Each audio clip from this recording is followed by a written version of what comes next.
You seem hungry. Good thing your table is ready with Saturday Omaha. Saturday Omaha. Eat this.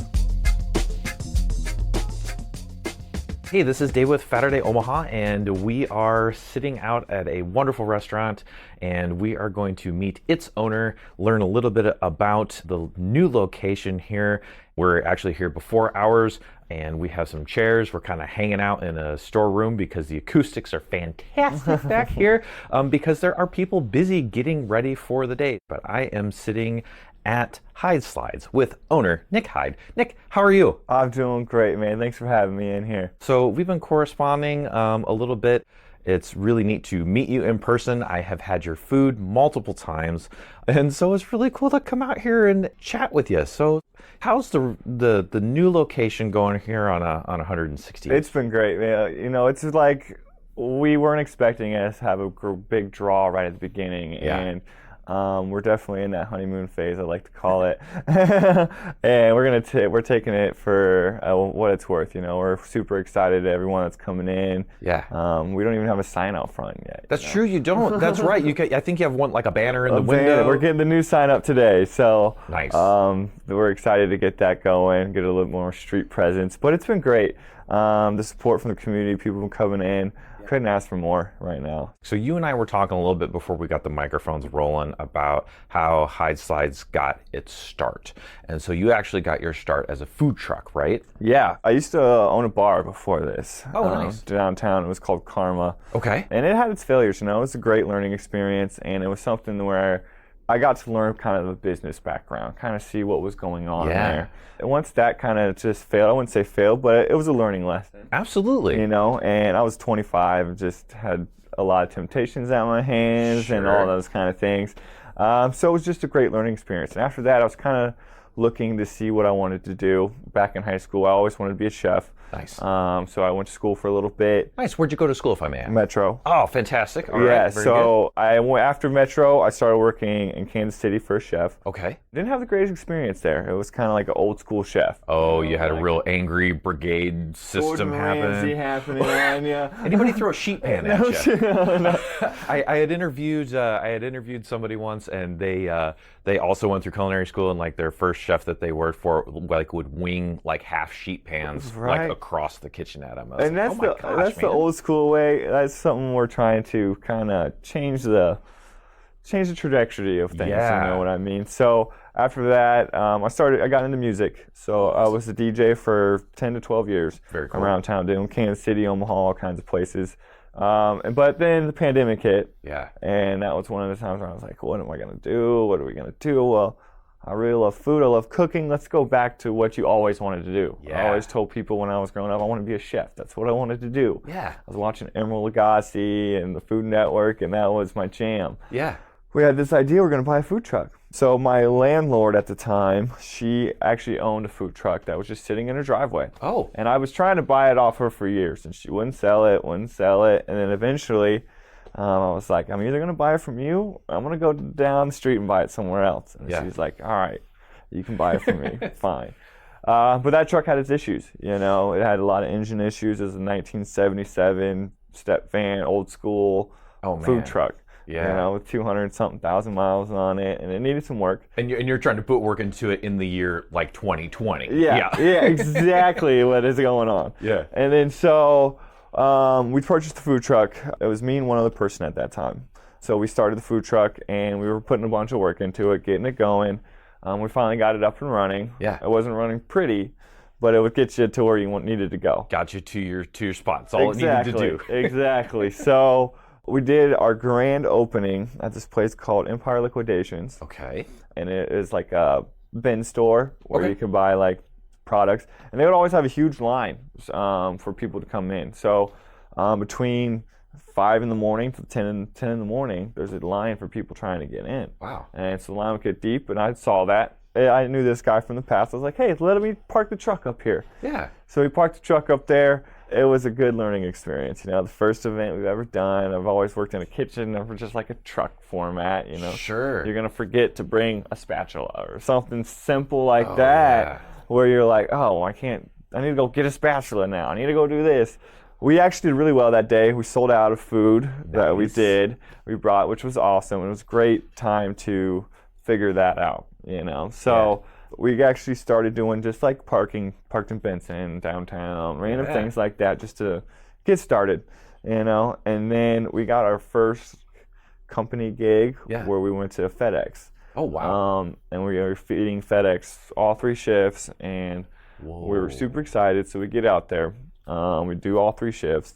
3rd shift ends at like midnight, 1 o'clock in the morning. Oh my gosh. Well, the food part did. Yeah. They're there overnight. Wow. So we did morning, lunch, dinner.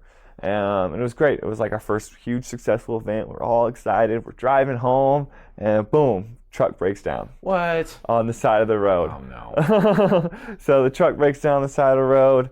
And at that point, we're like, what are we going to do? You know what I mean? We just put all this money into this, and we can't even go down the road anymore. Right. So at that point, the partner I was with was like, man, this isn't for me. This is crazy. And I was like, I totally understand. Like, this is nuts. What we're doing is pretty nuts right now. Yeah. So I got it towed back to the house, and then I was like, what's the next steps? You know what I mean? What should I do? So I actually started doing DoorDash, Grubhub, and Uber Eats out of the truck. Oh, out of the truck. Out of the truck in out our commissary kitchen. Oh, I got you. So you would cook out of the truck, and your delivery drivers would show up at the truck, grab the stuff, and got you. Okay. Yes. So that was during the pandemic too, which was when those apps were blowing up because people couldn't go out to eat, couldn't do those things. So that was where I was like, okay, there's still something here. Yeah. I can still have a shot at this. Yeah. So started really going in on that. During my free time, I'd help out with Wonton John's to do his food truck. Oh yeah, John Stastny. We've had him on the show. You bet. Yeah, I helped him out one winter doing breakfast burritos out of his truck. You bet. The goat. The goat. You probably made a few of those. Quite a bit of those. And he actually gave me a lot of insight of, you know, how food trucks can be ran, because he's been very successful in the food truck business. And I'd give him credit for being kind of a mentor in that aspect. Letting me know, like, hey, there's opportunities out there. You just got to find out what these businesses need and where you can go. Yeah. Because I mean, when we would do those street events, I mean, it's just risky. You know, you don't know if anyone's going to show up, how busy it's going to be. Right. You're sitting there for hours. When you do these like corporate events, you know, you're going to go in there, feed a lunch of people for 200 people. Right. You know what I mean? And open my eyes to that aspect. Yeah. So we were still doing the DoorDash thing, couldn't get the truck going. And then I was just kind of looking around for places. I had a couple bids on one place in Benson, one place downtown, but everything, it was tough for me at the time because I was just doing DoorDash and Grubhub. So I wasn't very liquid at the time. You know, I didn't have much cash flow to go and put $20,000 into building out a restaurant and getting all this equipment and everything like that. Yeah. So I was looking at turnkeys, and those are just pricey. You know, Yeah. they can be pricey when they have everything in them. Yeah. And I'm just scrolling through ads, and I see an ad for the Grover Inn. Yeah. And Yeah. they're- 42nd and Grover. 42nd Grover, they say. Long-standing bar there. Yeah. Long-standing bar there. And they're like, we're looking for someone to take over the kitchen. It's right after COVID, so they're opening back up. They just did a remodel in there. Yeah. And I was like, you know what? This just might work. Yeah. You know, I've never been to the Grover before that, but it's been there forever. I know they got clientele built in, which is a great aspect for business. Right. And our food kind of just fits there. We do burgers, fries, loaded fries, wraps, boneless wings. So there's like a bar feel almost to our elevated sandwich feel to our sandwiches is what I try to explain. That's true, and we'll get to those in a minute because you can get just a cheeseburger and some fries, but there's some other options. So we'll get there in a minute. Options. Yeah. And so I saw the ad for the Grover, reached out for him, and he was like, well, bring me some food. So I got a little test run. So I went to the truck, cooked up some food, brought it to him. I brought him the Exarban and then just like a Lancer. Okay. Which I think are our best burgers. All right, so we'll just get it out there real quick so we know what came to the bar owner. Okay. What's on each of those things? So the Exarban is a strawberry aioli, blue cheese, and a bacon. Nice. So it's like a red, white, and blue. Nice. Something that I wanted to bring him something that was different. So that was like our most exotic sounding burger when you see the strawberry aioli. And then the Lancer is going to be ranch infused patty. Nice. With mayo, bacon, pepper jack cheese, grilled onion, and our house barbecue sauce that we make. and they enjoyed it a lot, you know, so it helped me out. And they were like, okay. And they gave me a great opportunity there at the Grover. They really made it super easy for me to come in there. I'm so grateful for them to take a chance on me. Yeah. You know, they're like, who's this food truck guy? Right? Doesn't even drive anywhere. He just parks somewhere. Is it really a food truck? It's sort of a food stand because it doesn't move. Yeah. Exactly. And so they took a great chance on me, and it was an opportunity that I really am grateful for. Yeah. We've been there for 3 years almost now, going on to 3 That's right, years. because we're sitting in the new location, but you're still serving out of the Grover Inn also. So we're still there. The kitchen's tiny, you know. It's a kitchen that you got an audience while you're cooking too. It's not like it's a back kitchen, like right. You're at the register and like there's the flat top. Exactly. So we were there for quite a bit, just figuring out really our systems, our operations. That gave me a chance to. So we didn't start like guns ho, you know. We weren't lines out the door, nothing crazy. Right. You know what I mean? We're kind of serving the bar customers and trying to get traction on our own. Yeah. And then I was running the DoorDash and Uber Eats and all those kind of things out of there. Yeah. I got reached out to by a company that did like ghost kitchens. Oh, sure. And so I was doing George Lopez tacos and Hotbox by Wiz Khalifa out of there. Oh, that's awesome. I didn't know that. That's cool. Yeah, so we were doing that. And I mean, it just gave me time to figure out how I could build this up. You know what I mean? Yeah. It just started out with me and my mom in there. So it was just me and her. Once my partner left, I was like, I need someone's help. And my mom, it was COVID, so she wasn't working at the time. And she was like, I'll do it. Shout out, Mom. Shout out to Mom on that one. So I was like, come on over. She was doing the food truck with me, the DoorDash, Grubhubs, and all that. Yeah. And so we moved into Grover. It was just us two. And then I remember the day I was like, all right, it's time to hire somebody else. Yeah. You know, we can't just be working every day. We just need to get a break somewhere in here. Right. I think it was shortly after when Cerise Cole did an interview with us on the news. Yeah, Cheap Eats. Cheap Eats. Yeah, she's awesome. Once that happened, we really started getting some traction. I was like, this is really picking up. Like, we need to do something here. And then so we hired our first person, and that was when I was like, okay, we're really starting to build up. It was food truck season again. I was actually towing my truck to places. Really? I made a deal with the tow truck guy. Wow. We would tow the truck to the event, and he would tow it back.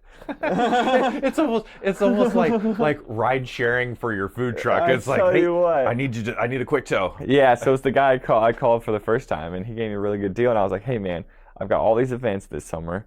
I don't want to cancel them. So if we can make a deal where, I mean, I'm going to give you this much business guaranteed this summer. Right.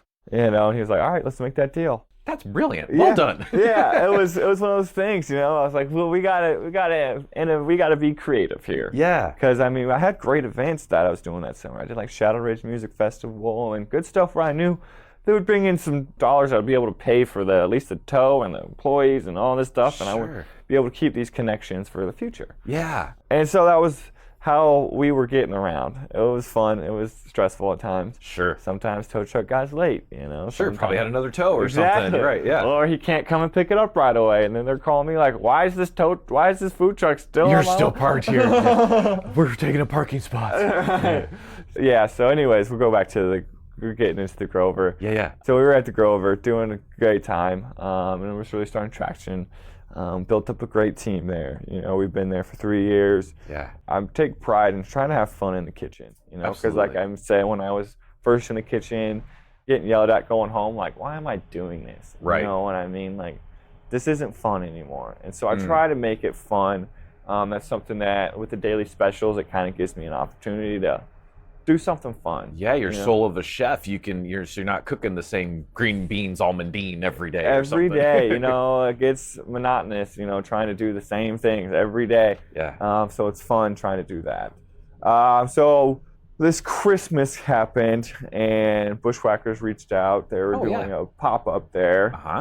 So we did a Christmas pop-up there. Nice. Did really well. We were doing fun food. I was doing like beef Wellington bites and crab ragoon dip. Oh, that's awesome. Charcuterie boards. And it was just something where I could be like, I'm not just a burger cook. I can do other things. Right. And that was really good for myself. You know, being able to just be like, hey, I want to spread my wings just a little bit.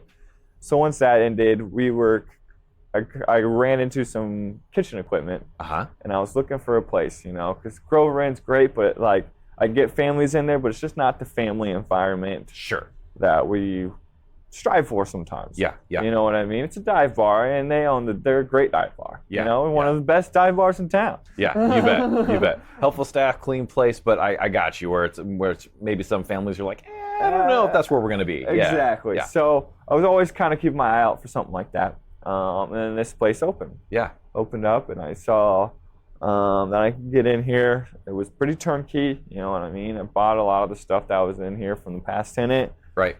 Yep. Was a restaurant prior. Prior. And then so I was able to get in here and pretty much get going.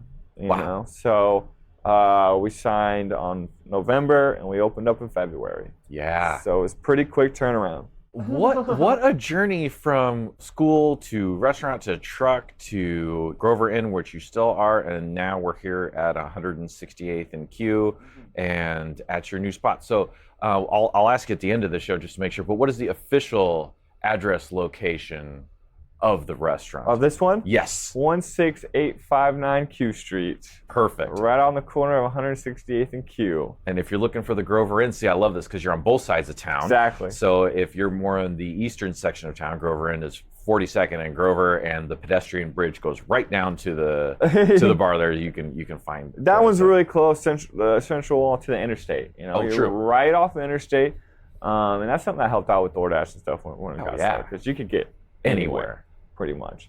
It always interests me how someone decides to go out and venture on their own. And you had mentioned you had the bar, and you said you had some failures there. And I heard once that there are two choices. You can either succeed or you can learn. And you also, I like the way you described that, is that the learning that you got out of that was huge. Huge. So after going to culinary school, and shout out to our local Metropolitan Community College Institute of Culinary Arts, awesome folks there.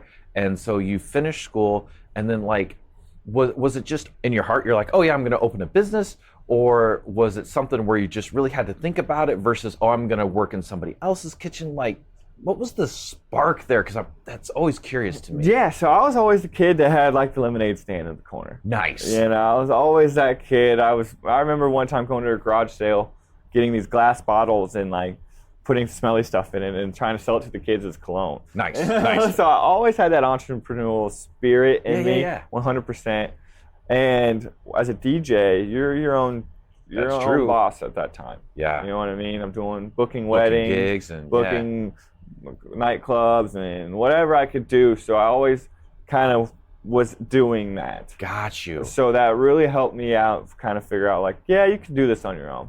And then I always would go, I used to buy storage units and pallets from Amazon and try to sell those on eBay. So I was always doing something. Gotcha. Even if it wasn't my full-time gig, I was always trying to do something for myself. And, so I think it just started when I was young. So really kind of comes naturally then to you. It did. I would say it did come naturally. And then the second part, because you had mentioned there was a point at Grover Inn, your mom's helping you out, you two are just working. I'm assuming because it was getting busier, you're like, we need to hire somebody. Was that the first time that you had to hire somebody outside friends and family?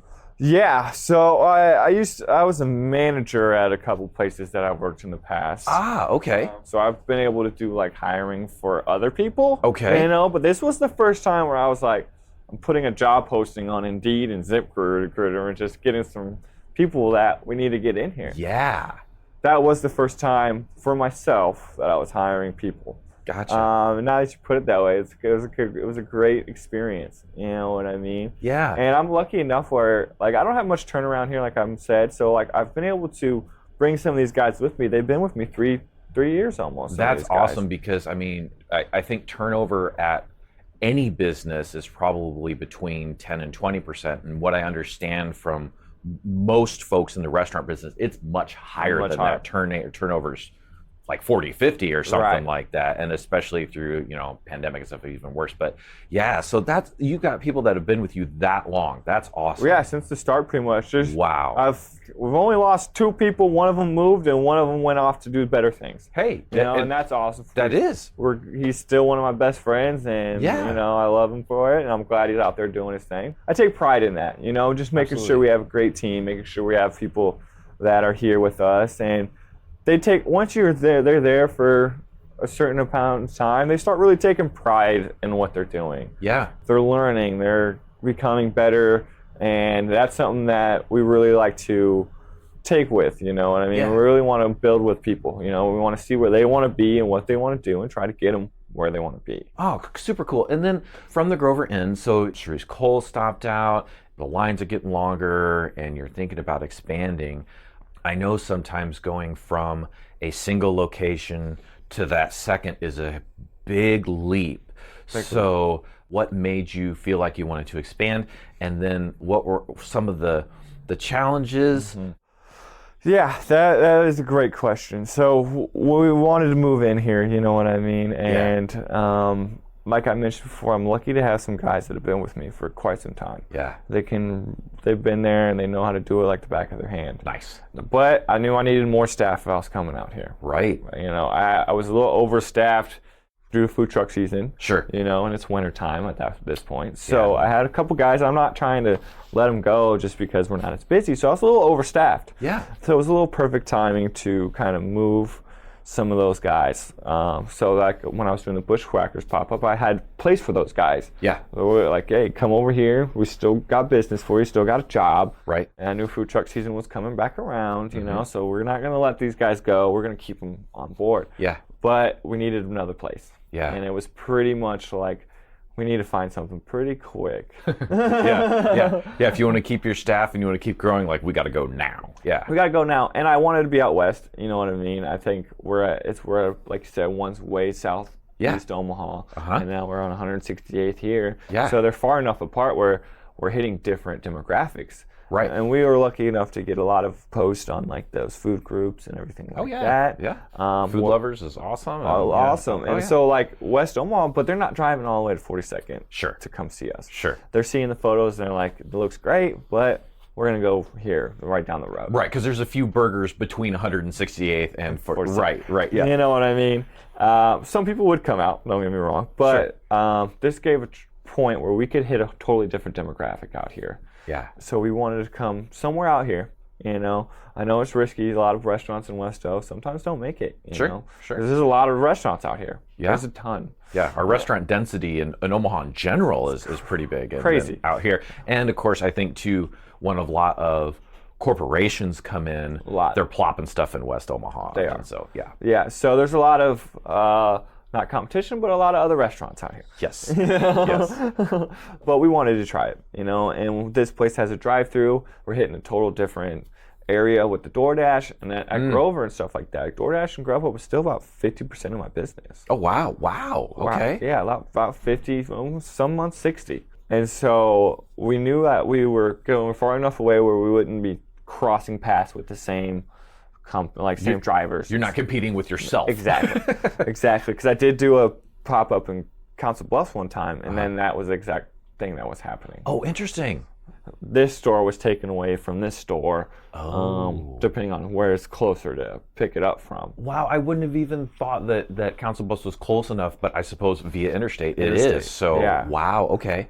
But yes, we knew this place was going to be great for us. The trials and errors that happened at the very beginning were very interesting. I've been working, I would say right now tomorrow's going to be Monday's going to be my first day off in almost 3 months. Oh my gosh.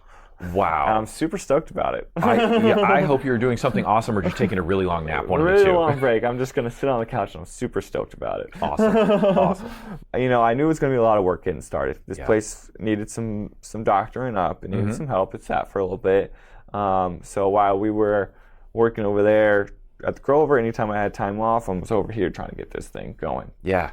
And the staffing, I thought I had enough staff, but, just didn't have enough staff. Got you. And I was bringing in some some veteran chefs, some veteran guys have been around the block for a while. Nice. But it just takes some time to get them to learn this menu. Sure. You know what I mean? They got to learn how we do our thing. Yeah. So we're finally to that point now where I'm like, all right, I trust these guys. I've made them cook for me 100 times, made sure that the food is coming out exactly how I would want it. Yeah. And so now we're getting to the point where we're finally going to be able to, I think, spread our wings. Love it. You know, like last week we ran one of the first specials we've done out here since we opened.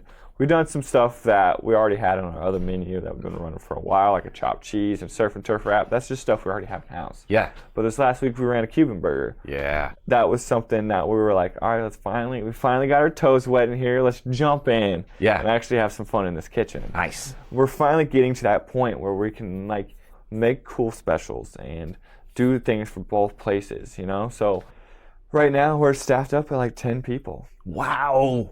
So from just you and Mom and then bringing one onto the Grover to 10 now, that's a big difference there. Yeah, almost 10, 11 now. Almost. Wow. I think might be 11 now. But over here you need a lot bigger staff, you know? Sure. At the Grover, we can just take the order and go cook it, you know? The register's right there. Right. Right. You could literally almost touch the register from one of the tables. Exactly. Like it's almost that close. Exactly. So you got over there, you need 2 people at a time. Yeah. You know what I mean? Over here, you need about 4 at least because you have one up front, one in the drive-thru, and 2 cooks. Right. You know, so when we first opened, we weren't doing drive-thru. That recently just opened up, and that's been a learning curve on its own.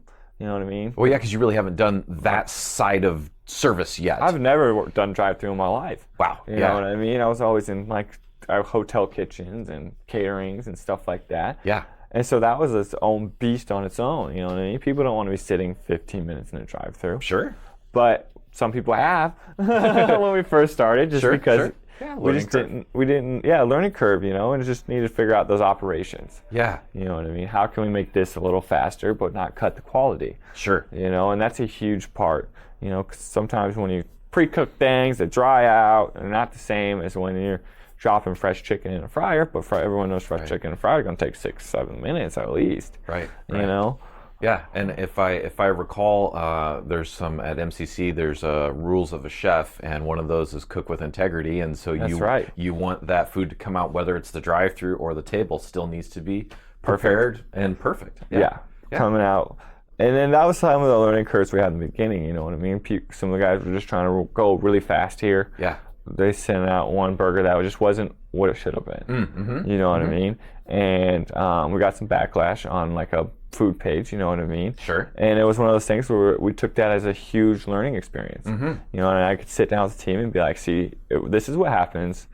If you do this, could be the consequences. You know what I mean? And like, so if something's not what you want it to be, throw it away, redo it. But right now, we're at a lucky point where we're getting a lot of first impressions with people. Sure. And you only get one first impression. That's true. Good point. Good point. So we need to make sure that we're taking the time to make sure these first impressions are great. I heard a stat recently, a couple years ago, that if you visit a restaurant 3 times, the likelihood to visit 6 or 7 is increased by like 80%. Wow, that's significant. So if you think about restaurants you've gone to one time, you think about restaurants you've gone to 3 times. Once you think about it, you went to 3 times, you've probably gone 4 or 5 times. You are not wrong. That sounds correct. Yeah. Wow. So my goal is to, get them to come back. It's easy to get someone to come in one time. Sure. Very easy to get someone to come in one time. People are curious. People want to know what's going on. Yeah, it's new. What is this place? What exactly? Yeah. But the goal is to keep them coming back. Yeah. 100%. You want some regulars. You want some regulars. And we're lucky enough that we're already getting some regulars, which is awesome. So we take really a lot of pride in making sure the products are going out good. And that's something with the Grover I was able to kind of leave a couple guys over there that I know do really great. Sure.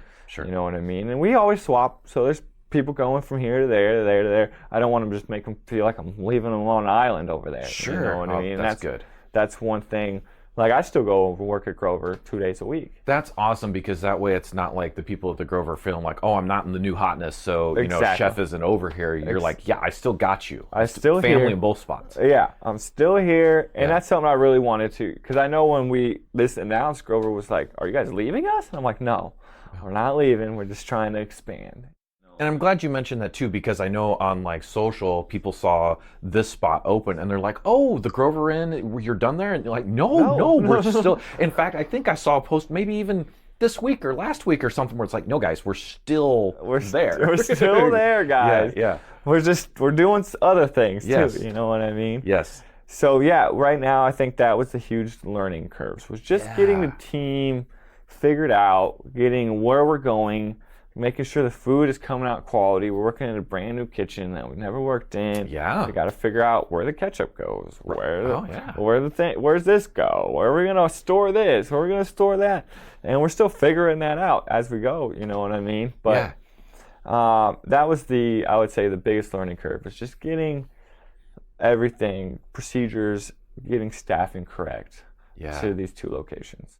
We better talk about the food a little bit for those that have not had it. So tell me a little bit about what inspires you on the menu, or maybe some of the fun items are on here, because you've got burgers, you've got wraps, and you've got some really wild French fries. And by the way, I was very fortunate to come out here for opening night, opening week. Yeah.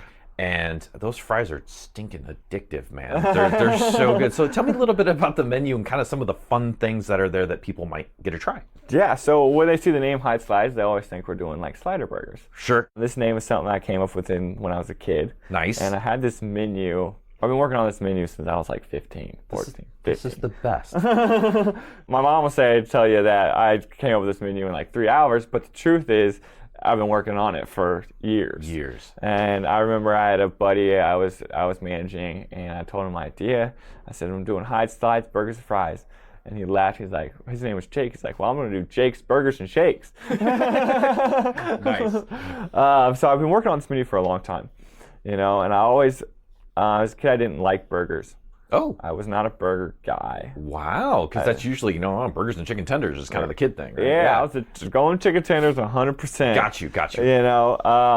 And then I eventually was able to get a really good burger. You Yeah. know what I mean? And so I found fascinations on the smash patties. Oh, yeah. And that's what we do. So we do smash patties. There's a science to cooking burgers. Some people are like, you're just making a burger. No, there's a science to it. You know what I mean? And then so I worked on that for a long time. I'd cook burgers for my friends, do this, and they're all like, what is this? And then I started to really kind of expand what we were going to do. You know? So the menu started out with just 6 items and loaded fries. Yeah. So with the loaded fries, we wanted to come up with cool things. You know what I mean? So we got the French dip mac and cheese fry. Yes, you do. We got a bacon cheeseburger fry, Uh-huh. the kung fu fry, the banh mi, and a surf and turf fry. But the surf and turf fry came on later. Right on. That was a special that we ran and that did great traction, so we put it on the menu. Yeah. So the menu started out with just the burgers and the loaded fries. Uh-huh. Like I said, we were doing the DoorDash things and all that kind of things. So then that's when we introduced the chicken, which was the wraps. Yeah.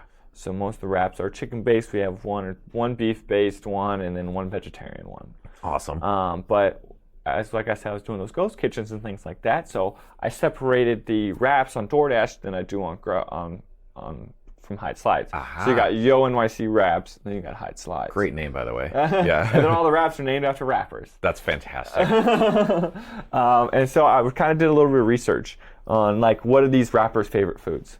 So Snoop Dogg's favorite food is chicken and waffles. Nice. So he got the chicken and waffle wrap. Aha. I had an amazing chicken and waffles in Kansas City at a place called McCoy's. They used a great jalapeno bacon jam, a stout syrup, and it was just blew me away.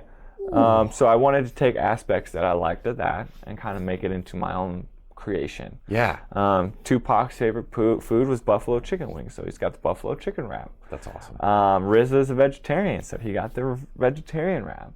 And so I really kind of did a little bit of research to make sure my wraps kind of played with the theme. I like it, so it's not just a made-up name. Like you put some work behind it to go. 100%. And today now I have both East Coast and West Coast food representation here. So now we know what someone in the Wu-Tang Clan likes. That's fantastic. Exactly. That's cool. So and then once we introduced that chicken there, we needed more ways to kind of utilize it other than just those wraps. So we started making we did boneless wings, chicken sandwiches, stuff like that. So we're making sure we're running through the chicken and not getting spoilage, and making sure we're using every piece of it. Yeah.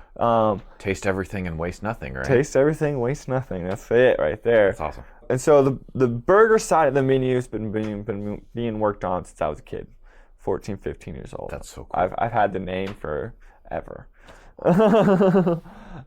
So yeah, they're smash patties. I like to call them elevated burgers. They're not necessarily gourmet, you know what I mean? Sure. They're just elevated to hit different palates. Yeah, I mean, strawberry aioli, you're not finding that at your typical burger place or drive-thru, for sure. And it's one of our best burgers. That's awesome. It is. When people hear it and they look at it like strawberry on a burger, and then they try it and they're like, why is this working so well? And that's really how it is, you know? It's like we wanted to find things that intrigue people. You know, French dip mac and cheese fries. That's one of the first things I had, and that, I mean, everything in that sentence is perfect. Exactly. Yes. People are like, I love a French dip, I love mac and cheese, and I love fries.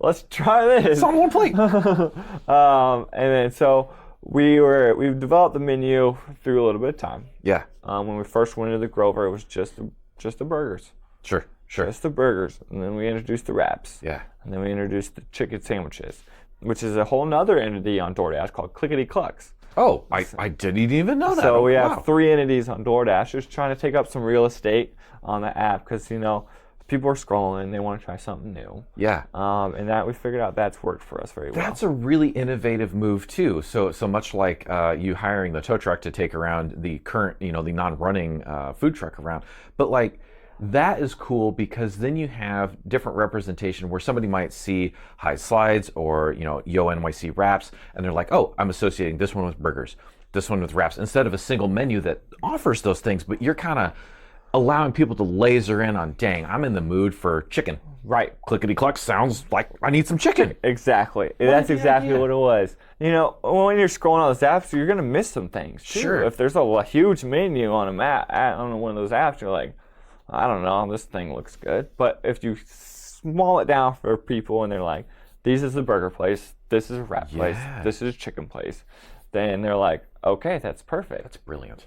That's where our menu is now, right now. Burgers, wraps, but they're not like, I wouldn't say non-healthy wraps, but they're not just like your lettuce wrap. You know, your lettuce. It's not like, oh, salad wrap. Here's grilled chicken, a piece of lettuce, a little bit of ranch, and a tomato. Right. No, we're doing like Philly cheesesteak wraps, chicken and waffle wraps, like I mentioned. That sounds so good.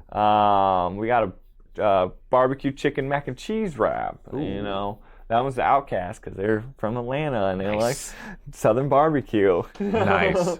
So that's kind of where we are right now with our menu. And I did see one item that I have yet to encounter, and that was the fry box, which looks incredible. So I haven't seen this in person, so I'm going to ask you about it because it looks like essentially a pizza box, but it's filled up with different loaded fries. So tell me about the fry box. Fry box, yeah. So it is. That's exactly what it is. It's a pizza box, and then you can mix and match in 4 of any of our loaded fries. Yeah. So right now on the menu, we got about 5 to 6 loaded fries. And then they can choose 4 of them, or one. Yesterday we had one that was just all French dip mac and cheese fries. So they got But yeah, so it's a mix and match of fries. If your people are eating it, we do it a lot for our caterings. We'll do a lot of wrap caterings. Yeah. And then so I'll bring a couple fry boxes, and that can feed about 8 to 10 people as a side. It looks huge, yeah. But if that's going to be your meal, it can get a good 3 to 4 people for sure. Wow. Yeah, because you've got, you know, not only the fries, of course, which are filling and delicious, but then you've also got protein on top of there too, in addition to that. Yep, carbs with noodles and all kinds of stuff in there. So it definitely feeds 3 to 4 people. It's a really great deal too because it's about half the price of buying 4 loaded fries. Oh, wow. So if you got a big family coming out to dinner, instead of each getting your own, and you can do that. And also when I was out here for opening week, you can upgrade on your like combo. You can turn your regular fry into a loaded fry in case you just want a little bit of loaded fries, and maybe you're not going to destroy yourself with a second order. Exactly. If you're not making the loaded fry your meal, you can always upgrade it to there to get that half order of the fries. And so we've been getting a lot more traction with that here than we were in the past. I don't know if it was just marketed better on the menu here than it was over there. Yeah. But people are really starting to explore. Yeah. Being like, you know what? Let me get the exorbitant burger with servitor fries. Yeah. Let me try this and that.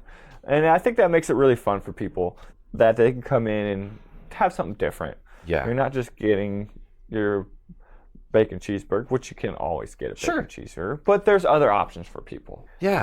And I think that's what's really making it fun, really getting people to come back. You're like, all right, I tried the burger this time. Let's try the wrap this time. For sure. Let's try this loader fry this time. And so that's been really fun.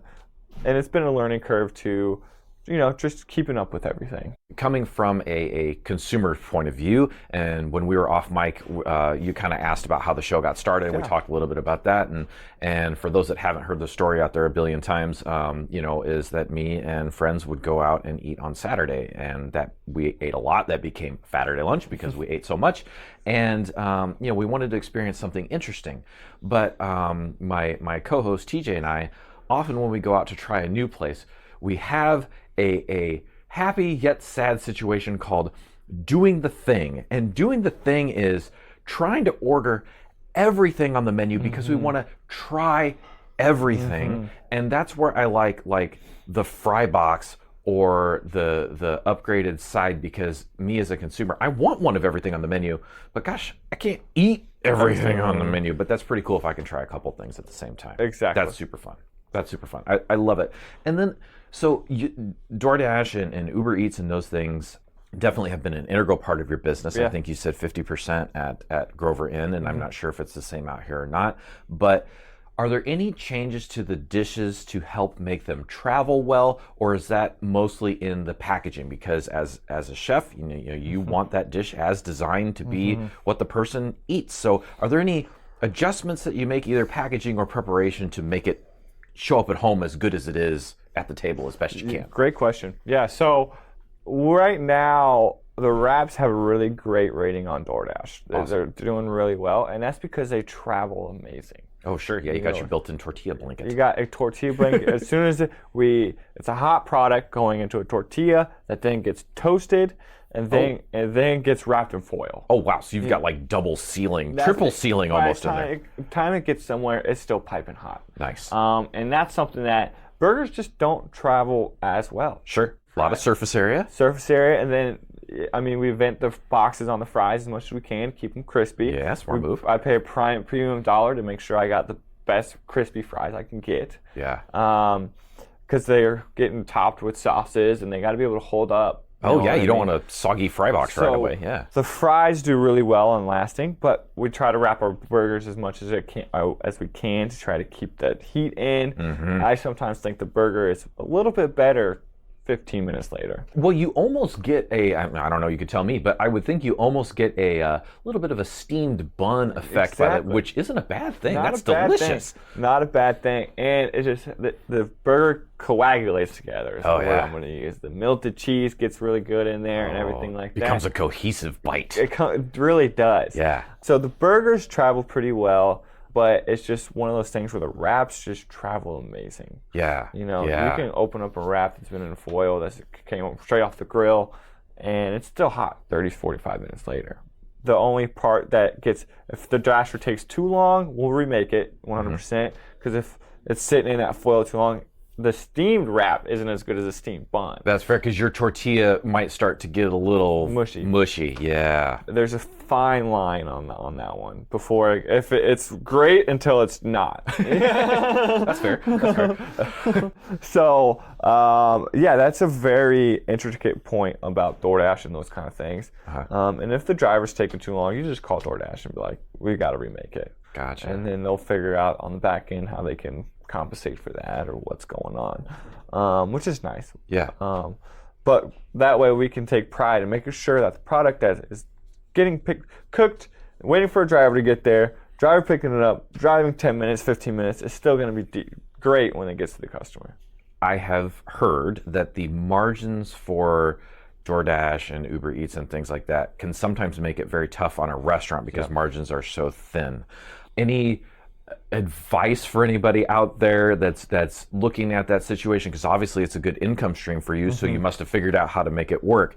But I don't know, any insight into that on how you negotiate that situation, if that makes sense? Yeah, so there's other options out there, you know what I mean? They take less from you if they order directly from your website. Oh, okay. Stuff like that. So if you're a consumer and you want to get delivery, would suggest going to look at the restaurant's website first. Gotcha. Because they're going to take this little bit of percentage compared to this big percentage if you're going to order it directly off their app. Ah, okay. You know, so that's a huge one.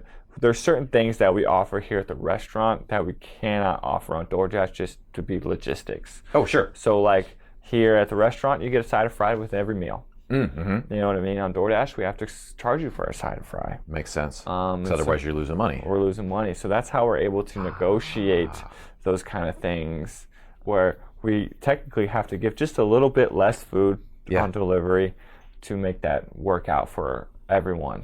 That makes sense. I mean, yeah. But I mean, the big thing is if you're gonna order DoorDash, go to the restaurant's website, see if they have a delivery button on their website. Click that. You're still ordering it directly through DoorDash, but the restaurant is getting charged half of what you're gonna get charged from doing it off their app. That makes sense. I have heard that, you know, sometimes like of that price that you see on the app, like it's 20-30%. They're taking that cut. It's pretty big. It's not like, oh yeah, they're just delivering for that fee. Oh no, they're double dipping. I mean, they're charging the restaurant, the customer, and everybody. Gotcha. So they're double dipping on that end for sure. Gotcha. So you have adjustments made there. The nice part is you can obviously do carry out, and now you have the drive-through out here. So you have multitudinous options depending on what because you might be at home and you're like, man, I really want that burger to show up at my door, or like I'm out and about, I'm just gonna pull through the drive-through, or hey, I want to sit at a table and you know have somebody bring my burger to my table and do those things. So you've got a day off coming up, which is fantastic. I bet you're super looking forward to that. That's super cool. Are there any things that are coming up at Hyde's? Where are you looking to go from here, or is it just, hey, we're just kind of just getting to the point where things are kind of humming along, or you know, what's next on your mind, I guess? I'm never stopping. You know? I call it the shiny object syndrome. We're like, ooh, shiny object, let's go get it. Yeah. So food truck season's coming up. I bought a new trailer last year. I got cool. like a camper trailer, something that I don't have to drive around. You know, I can pull with the truck. Nice. So I'm super excited. So we're getting a lot of events coming up on the food truck. We're going to be doing Taste of Omaha this year. Oh, nice. We're going to be doing like a bunch of corporate stuff that I'm really excited about doing. Super stoked about it. So right now we're focusing on getting this baby up and going. Nice. And then figuring out how we can operate the food truck as well. So that's pretty much 3 locations at once. Wow. You know what I'm saying? And so the food truck is going to be the next obstacle for this summer. Just getting that figured out. And the trailer different than the truck. Right. Yeah. Wow. Figuring out the staffing for that, figuring out what we're going to do. That is the next step right now. I have to say, first of all, it has been so awesome to get to meet you in person. Yeah, man. And it has been so awesome to hear about your journey. And I loved learning a little bit about how your mind works. Like, I've had the name of my restaurant since I was 15. Again, hiring the tow truck, right? That's wild. But yet your menu's innovative, and that soul of a chef taking your background to be like, sure, I'll get you a bacon burger, but I'm gonna throw some strawberry aioli on there, or I'm gonna do a ranch infused patty because that's fun, or I'm gonna do a Cuban burger, or I'm gonna do a French dip mac and cheese fry because that's fun and that's interesting and different. A very good friend of mine and longtime listeners to the show will remember Sam's voice, but he often says, you know, everybody makes cookies. What makes your cookies different than somebody else's cookies? Right. And in this case, what makes your burgers and fries different? And you've done that, you've differentiated so that somebody has some interest when they come to Hyde Slydes. It seems to me like that satisfies your continued creativity. You said shiny object syndrome as far as doing things for the business, but also for the menu, so you're not bored. Exactly. I don't think you're the type of person that wants to be bored at all. Not at all. Nick Hyde, thank you so much for inviting me out to your house in the really back of house to talk about the growth and the restaurant and those things. So I guess before we kind of shut it down here, anything else you want to get out on that microphone before we turn the volume down? Oh, no, I had a great time today, man. Thanks for coming out here, chatting, talking burgers and wraps and fun things like that. And if people want to find out the latest and greatest that's going on at Hyde Slydes or any of those other concepts, what's the best way to follow along to find those specials or to find you? Yeah, so specials and everything, we update the most on Facebook. Awesome. Facebook is going to be the #1 way to kind of keep in track of what we're doing. Cool. Our website, www.hydeslydes.com. That's another great way to stay up on it. Trying to get back on the Instagram thing, a lot of things going on. So we'll be posting on Instagram more now that we're up and going. Nice. But the #1 way I'd say to keep up with us is through our Facebook page. Sounds good. And a good move too, because as needs must, if if a pipe bursts or something and you need to change your hours or things like that, hey, check out Facebook to make sure the latest and greatest that's 100% out there, and keep an eye out for those specials, because I think Facebook is where I saw the fry box. Yeah. Because unless you're looking at the menu every day, you don't know, but it's cool to see that and go, oh, hey, ooh. What is that? Yeah, what is that thing? Like, I need that in my life. So awesome. Well, Nick Hyde, thank you so much, man. And we will shut it down here on the show. We are at Hyde Slydes off of 168th and Q. Go see him, or go see him at the Grover Inn, or keep an eye out for the new food trailer coming at you. And as we say on this show, until we eat again, stay hungry. Bye. Our show is recorded and produced by Saturday Omaha. You can find us on Instagram, Twitter, and Facebook, as well as email SaturdayOmaha@gmail.com. Thanks for listening, and stay hungry. Saturday Omaha. Eat this.